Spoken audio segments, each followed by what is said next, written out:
Hello, can you hear me, Uncle? Hút ได้ยินแล้วนะพี่มวด hút chôn mà đấy บานลือปกบัตร lư โจร lư ปกโจร lư ปกบัตร lư lư บาทปกบัตรบาทปกบัตร nè สักถามว่าเป็นยังไงบ้างสุขภาพดีหรือเปล่า គាត់ក្មួយសុំសួរពុកមាថាមិនដែរសុខភាពល្អអត់សុខភាពមិនដែរ ở đây đó đây sum ở kun ngày này ấy bồn ở phục phong สุขภาพแข็งแรงดีครับ โอเคค่ะบอกว่าวันนี้ได้คุยกับพี่มวดเรื่องชายแดนบอกว่าก็เข้าใจตรงกันว่าทั้งท่านฮุนเซนทั้งอิงก็อยากให้สองประเทศสงบสุขค่ะមិញគាត់បានទៅជែកជាមួយខ្ញុំបាទនៅសន្តាគារហើយបានឯកភាពគ្នាដោយអ្វីដែលពុកបានប្រាប់ថាចង់បានសន្តិភាពស្ថិរភាពប្រទេសទាំងពីរពុកបាទบอกว่าไม่อยากให้อังโคไปฟังคนที่เป็นฝั่งตรงข้ามกับเราเพราะว่าพอไปฟังฝั่งตรงข้ามอย่างพวกแม่ทัพภาค2เนี่ยค่ะเป็นคนของฝั่งตรงข้ามหมดเลยซึ่งพอไปฟังนั้นเสร็จก็ไม่อยากให้ท่านรู้สึกไม่ชอบใจหรือโกรธเพราะจริงๆแล้วไม่ใช่ความตั้งใจของเราเลยค่ะគាត់ថាសូមអនុញ្ញាតពីពុកថាពុកកុំឲ្យស្ដាប់សម្ដីមេតបភូមិភាគ2ហ្នឹងក៏វាជាអ្នកដែលប្រឆាំងជាមួយនឹងរដ្ឋាភិបាលថៃដែរវាជាសត្រូវដែរដល់ពុកស្ដាប់វាហើយអញ្ចឹងទៅអាចធ្វើឲ្យអារម្មណ៍ពុកខឹងបាទเพราะตอนนี้ทางนั้นน่ะเขาอยากจะดูเท่เขาก็จะพูดอะไรออกมาที่มันไม่เป็นประโยชน์ต่อประเทศชาติค่ะแต่ว่าจริงๆที่เราต้องการเนี่ยคือต้องการความสงบสุขให้เกิดขึ้นเหมือนตอนก่อนที่จะปะทะกันตรงชายแดนนะคะមេតបភូមិភាគហ្នឹងវានិយាយចង់ឲ្យលយខ្លួនវាចង់អានេះសាង rating មកវាហើយទៅធ្វើឲ្យប៉ះពាល់ដល់តំណែងប្រទេសទាំងពីរយ៉ាងធ្ងន់ធ្ងរពុកបាទដែលយើងចង់យើងប្រទេសទាំងពីរគឺចង់បានស្ថិរភាពនិងសន្តិភាពដូចអ្វីមុនព្រឹត្តិការណ៍កើតឡើងពុកបាទบอกว่าให้ท่านฮุนเซนเห็นใจหลานหน่อยเพราะว่าตอนนี้คนในประเทศไทยเขาไล่เราไปเป็นนายกที่เขมรหมดแล้วគាត់ថាគាត់សូមអនុញ្ញាតពុកថាអាណិតក្មួយផងឥឡូវនេះថៃប្រជាជនថៃពីច្រើនបានដេញហើយដេញក្មួយថាទៅនៅស្រុកខ្មែរទៅព្រោះជានាយករដ្ឋមន្ត្រីខ្មែរពុកបាទบอกว่าจริงๆแล้วถ้าท่านอยากได้อะไรก็ให้ท่านบอกมาได้เลยค่ะเดี๋ยวจะดูจัดการให้អញ្ចឹងបើពុកចង់បានអ្វីពុកអាចមានប្រសាសន៍ទៅគាត់នឹងរៀបចំធ្វើការងារនឹងបន្តជូនពុកតែម្ដងឥឡូវបញ្ហាដែលខាងនេះចង់បានគឺធ្វើម៉េចឲ្យនៅច្រកព្រំដែនទាំងអស់ត្រូវបើកឡើងវិញជាប្រក្រតីអាហ្នឹងគឺថាការចង់បានខាងនេះគឺតែប៉ុណ្្នឹងនឹងជំហានទី1ขั้นตอนที่1อยากให้ชายแดนเปิดปกติเหมือนก่อนเกิดเหตุครับโอเคค่ะตรงกันព្រោះបញ្ហាហ្នឹងដូចគ្នាបាទយល់ដូចគ្នាបញ្ហានេះគឺខាងកម្ពុជាជាអ្នកដើរក្រោយទេតើតែខាងថៃបិទដែងដកយកបំរាមដែងបិទព្រំដែនបិទច្រកព្រំដែននេះចេញជាមុនបានកម្ពុជាចាប់ផ្ដើមអនុវត្តតាមក្រោយจริงๆเหตุการณ์เรื่องปิดชายแดนเนี่ยฝ่ายไทยเป็นคนเริ่มก่อนฉะนั้นถ้าฝ่ายไทยเนี่ยถอนคำสั่งกัมพูชาก็ตามเลยเปิดปกติហើយរឿងនេះគឺកម្ពុជាមិនអាចធ្វើឲ្យមុនបានទេដោយសារកម្ពុជាបានខកចិត្តម្ដងហើយដោយសារកែសម្រួលកម្លាំងនៅមុំ3ប៉ុន្តែហើយថាឲ្យមានប្រក្រតីនៅតាមព្រំដែនប៉ុន្តែទីចុងបំផុតបែរជាខាងយោធាថៃនៅតែផ្កើននៅបន្តស្ថានភាពបិទទល់ដែនបិទច្រកដដែលเพราะว่าเราก็มีความผิดหวังเรื่องนึงแล้วที่การมีปัญหากันที่ช่องบกเราก็พยายามตามที่ฝ่ายไทยต้องการแล้วก็การต้องการนี่เราก็บอกว่าโอเคนั้นเราก็ทำตามนะแต่ว่าขอให้สถานการณ์เข้าภาวะปกติแต่ว่าเราถอยแล้วเราถอนแล้วเราปรับกำลังแล้วแต่ฝั่งไทยยังเอาเรื่องด่านเนี่ยมากดดันอีกហើយលើនេះគឺខាងកម្ពុជាគឺស្នើចេះឲ្យថៃបើកច្រកទាំងអស់ឲ្យបានមុនហើយបន្តទៅកម្ពុជាយូរបំផុត5ម៉ោងគឺកម្ពុជាអាចដកបទបញ្ជាទាំងឡាយដែលហាមឃាត់ការដឹកទំនិញផ្លែឈើបន្លែ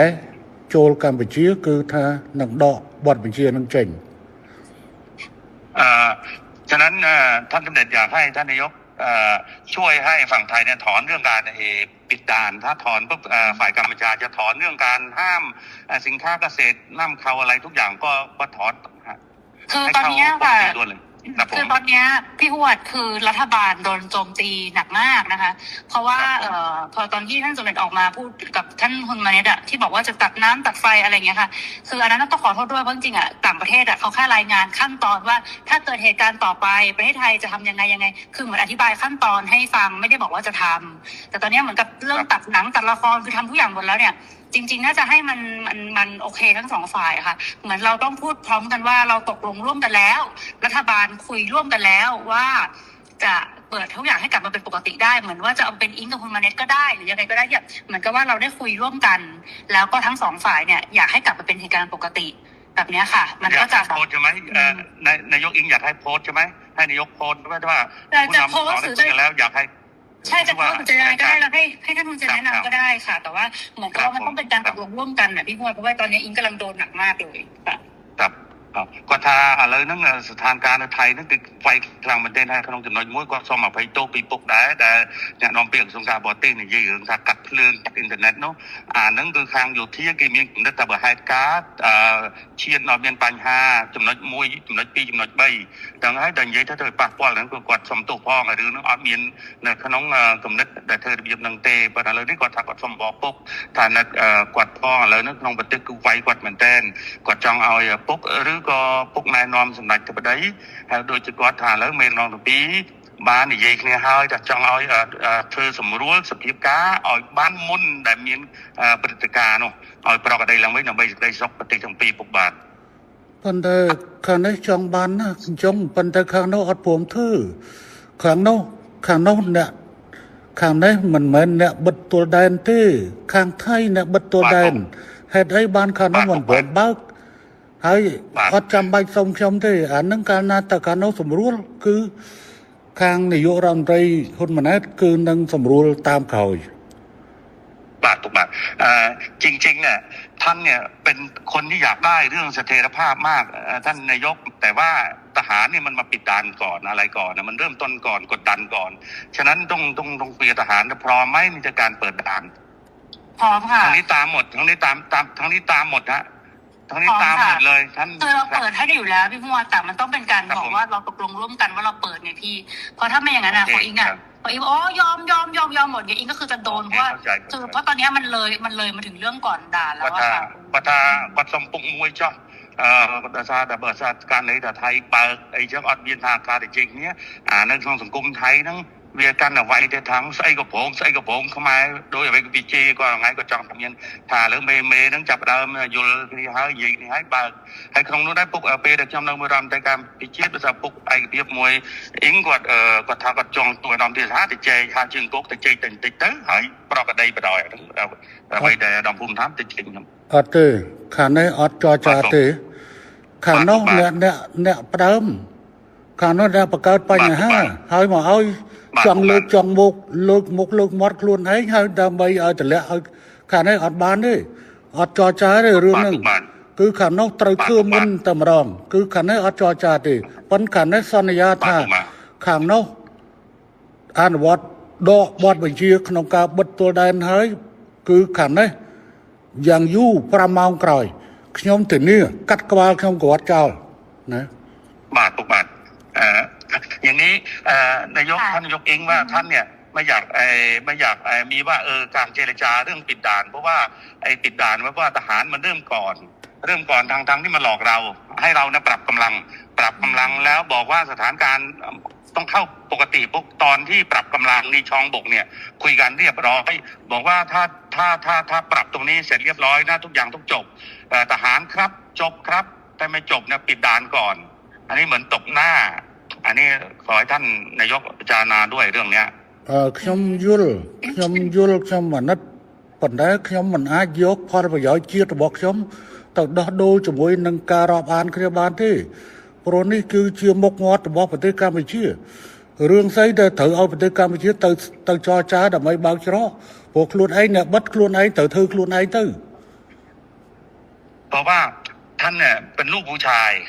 ท่านคำไหนคำนั้นอ่ะเพราะว่าฝ่ายไทยเป็นคนเริ่มต้นก่อนและหลอกเรา แล้วก็ทางกัมพูชาเนี่ยเราก็โดนหนักเหมือนกันเราก็มีมวลชน เราก็โดนหนักเหมือนกันฉะนั้นถ้าฝ่ายไทยเนี่ยเริ่มแล้วไม่เกิน5 ชั่วโมงท่านี้ทุกอย่างก็เข้าปกติเลยเข้าปกติហើយពូសុំប្រាប់ទៅក្មួយឲ្យបានច្បាស់ខាងនេះត្រៀមមកជំហានទៀតស្អែកហ្នឹងបើសិនជាមិនអាចនេះបានទេស្អែកហ្នឹងគឺថាកម្ពុជានឹងដាក់មកជំហានទៀតគឺថាបិទការនាំផ្លែឈើនិងបន្លែតាមព្រំដែនកម្ពុជាថៃទាំងអស់កំពុងត្រៀមអនុវត្តនៅស្អែកหลานที่รักเนี่ยอาบอกได้เลยถ้าเราไม่มีคำสัญญาเรื่องว่าเรื่องปรับกำลังแล้วทุกอย่างปกติแต่ว่าทหารไทยไม่ยอมเปิดด่านพวกนี้ทั้งนี้ก็มีการห้ามเรื่องการส่งออกเกษตรทั่วชายแดนเลยเพื่อกดดันทหารព្រោះខាងនេះបានត្រៀមអស់ហើយព្រោះខាងនេះបានត្រៀមហើយព្រោះនៅឯងបកហេតុមុនហើយបកហេតុមុនមកបវល់គេចរចាឥឡូវសួរថាណាបិទអដែងណែបិទអដែងណែច្រកគុំដែនគឺទៅយោធាថៃបើអញ្ចឹងមានតែយោធាថៃធ្វើខ្លួនឯងតែប៉ុណ្ណោះមិនអាចហៅទៅកម្ពុជាទៅចរចាទេកម្ពុជាមិនចរចាដាច់ខាតสถานการณ์เนี่ยเหมือนที่รายงานให้ท่านนายกทราบว่าไอตอนปรับกำลังที่ช่องบกเนี่ยก็ตกลงกันแล้วว่าจะจบกันแต่ว่าอยู่ดีๆทหารไทยมาปิดด่านฉะนั้นให้กัมพูชาไปเจรจาเปิดด่านดูแล้วไม่สวยไม่สมควรอย่างยิ่งต้องทหารไทยเริ่มก่อนถ้าเริ่มแล้วตรงนี้ก็ตามหลังไม่เกิน5 ชั่วโมงทุกอย่างปกติท่านลูกผู้ชายท่านจะเป็นลูกก็เดี๋ยวจะลองคุยกับทางกลาโหมดูค่ะแต่ว่าจริงๆแล้วเนี่ยตอนที่คุยพี่ว่าลองพูดด้วยละกันว่าจริงๆแล้วถ้าท่านฮุนเซนอยากได้อะไรให้บอกจะได้คุยกันได้ตกลงกันได้ค่ะเพราะว่าบางทีที่ท่านโพสต์ Facebook ออกมาคืออิงตอนนี้ก็คือรัฐบาลสั่นคลอนที่สุดแล้วค่ะตั้งแต่อิงเป็นนายกมาก็คือเรื่องกัมพูชานี่แหละซึ่งอิงไม่ออกมาตอบโต้อะไรทั้งสิ้นเพราะอิงก็รักแล้วก็เคารพท่านเพราะฉะนั้นเนี่ยจริงๆแล้วถ้าจะเอาอะไรจริงๆให้บอกอิงได้เลยยกหูบอกก็ได้ไม่อันไหนไม่เป็นข่าวก็คือไม่เป็นข่าวอันนั้นที่หลุดไปแต่มันหลุดเพราะสื่อเพราะไม่ได้คุยกับอิงแค่2 คนมันคุยกันเป็นกลุ่มนะพี่มันเลยหลุดนะแต่ถ้ามันคุยกับอิง2 คนมันไม่มีหลุดอยู่แล้วทีนี้เนี่ยก็ไม่อยากให้แบบมันเกิดเรื่องแบบนี้แต่นี่อิงจะไปคุยกับลาโหมเนาะเพราะว่าอิงรู้ว่าถ้าสมมติว่าเขาพูดว่าของไทยปิดก่อนอะไรเงี้ยเดี๋ยวเราก็จะไปคุยกับลาโหมว่ายังไงแต่ถ้ามันเวิร์กไงก็เดี๋ยวจะส่งบอกพี่ฮวดว่ามันเรียบร้อยไหมนะคะเพราะจริงๆเนี่ยคนมันไม่หวังดีกับเราทั้งคู่มันก็ดูแบบเหมือนเรากับเขาก็คือทะเลาะกันเองทำให้แบบเหมือนจริงๆแล้วต้องให้คนรุ่นใหม่มันต้องไม่มีสงครามพี่คนรุ่นใหม่มีสงครามไปมันก็เสียครับทั้งอิงลูกทั้งหุ้นมาเน็ตด้วยก็เป็นคนรุ่นใหม่เนาะครับពុកបាក់គាត់ថាទី1ពុកចង់បានអីពុកអាចmessage ទៅអ៊ីងបានអ៊ីងនឹងធ្វើឲ្យពុកអ្វីដែលពេលទៅពុកផុស Facebook ដល់ទៅអាពួកដែលវាប្រឆាំងវាចង់ឲ្យពុកហើយពុកហើយនឹងគាត់ជាសេះសម្ដេចសម្ដេចគាត់មានដំណងគ្នាហ្នឹងវាខូចយកតាមមួយចំណុចហ្នឹងវាធ្វើឲ្យសង្គមថៃហ្នឹងវាយគាត់ថាទី1វាចង់ឲ្យគាត់នឹងចេញមកឆ្លើយឆ្លងតែគាត់អត់ទេដោយសារគាត់គោរពជាពុកមាគាត់អត់ទេគាត់សុខចិត្ត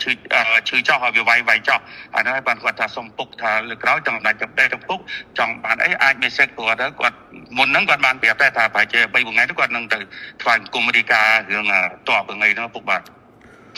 ចារឿងហ្នឹងគឺកម្ពុជាវាតាក់ទងជាមួយនឹងការបញ្ជូលពលរដ្ឋរបស់ខ្លួនដូច្នេះគឺកម្ពុជាត្រូវតែហើយនឹងបញ្យល់ទៅដល់រដ្ឋដទៃទៀតដូច្នេះកម្ពុជាគឺមានតម្រូវការក្នុងការនិយាយទៅកាន់ប្រជាជនអញ្ចឹងវិធីដែលល្អជាងគេមានតែប្រើ Facebook ហើយនឹង Telegram នៅនេះដើម្បីបញ្យល់ក្នុងការផុសចេញតែរឿងហ្នឹងគឺថាវាយើងខ្ញុំអាចកាត់បន្ថយបើសិនជាអាចតែសភាពការឲ្យតែខាងនោះរឿងវានៅចាល់ហ្នឹងរឿងបិទច្រកហ្នឹងតែប៉ុណ្្នឹងឯងបើថាបិទច្រកបន្តគឺថាខាងនេះនៅតែបន្តវាយអាហ្នឹងបាទท่านนายกท่านบอกว่าเรื่องการโพสต์เนี่ยท่านก็แค่ชี้แจงให้มวลชนที่นี่ทราบเท่านั้นเองไม่ได้ไปกระทบกับไทยอะไรมากแต่ว่าตอนนี้ก็ไม่เป็นไรถ้าหากว่าท่านนายกแก้เรื่องเปิดด่านให้ปกติเนี่ยท่านตกลงท่านไม่มีอะไรอีกแล้ว ก็จบ ได้ค่ะเดี๋ยวเราไปคุยกับลาผมดูแล้วก็ขอคอนเฟิร์มกลับมาเพราะเดี๋ยวจะคุยกับกองทัพก่อนแต่เราก็เดี๋ยวสั่งไปเลยค่ะพี่แต่ว่าอีกรอให้มัน100%แล้วค่อยแจ้งท่านกลับมาดีกว่าเพราะไม่อยากจะยังไม่100แล้วบอกท่านก่อนแต่ว่าจริงๆก็จัดการได้ค่ะพี่ครับผมครับจะពុកបថាแล้วก็សុំនឹងនិយាយមួយការពិជាតិនឹងទៅហ៊ានសិនហើយបានដល់100%បានគាត់នឹងជូនដំណឹងទៅពុកបាទគាត់ធ្វើការងារនឹងភ្លាមរឿងបញ្ហាច្រកពុកបាទបាទពុកท่านนายกมีอะไรอีกไหมไม่มีแล้วค่ะพี่ก็ประมาณนี้เนาะพี่ว่าเราจะมีอะไรบ้างประเด็นไม่มีอะไรខ្ញុំចេះមុននឹងនេះគឺខ្ញុំសូមបញ្ជាក់ថាខាងនេះត្រូវការតែមួយទេត្រូវការតែខាងនោះគឺប្លក់បញ្ជាក្នុងការច្រកព្រំដែនទាំងអស់ឲ្យទៅប្រក្តីភាពវិញបន្តទៅខាងនេះនឹងបន្តធ្វើតាមក្រោយហើយរឿងនេះអត់ត្រូវមកចរចារវាងកម្ពុជានិងថៃទេដោយថាថៃអ្នកបិទដូច្នេះថៃអ្នកបើកខ្លួនឯងហើយកម្ពុជាត្រូវតែសម្រួលទៅតាមក្រោយគឺកម្ពុជានឹងធ្វើគ្រប់ពុកបាទขอยืนยันทีว่าท่านนายกครับเรื่องด่านเนี่ยเราไม่ควรไปเจรจาเพราะว่าฝ่ายไทยเนี่ยเป็นคนที่ปิดแล้วปิดเนี่ยหลอกเราให้ปรับกำลังอันนี้หลอกเราปรับกำลังว่าถ้าปรับแล้วตรงนี้จบคือจบทุกอย่างก็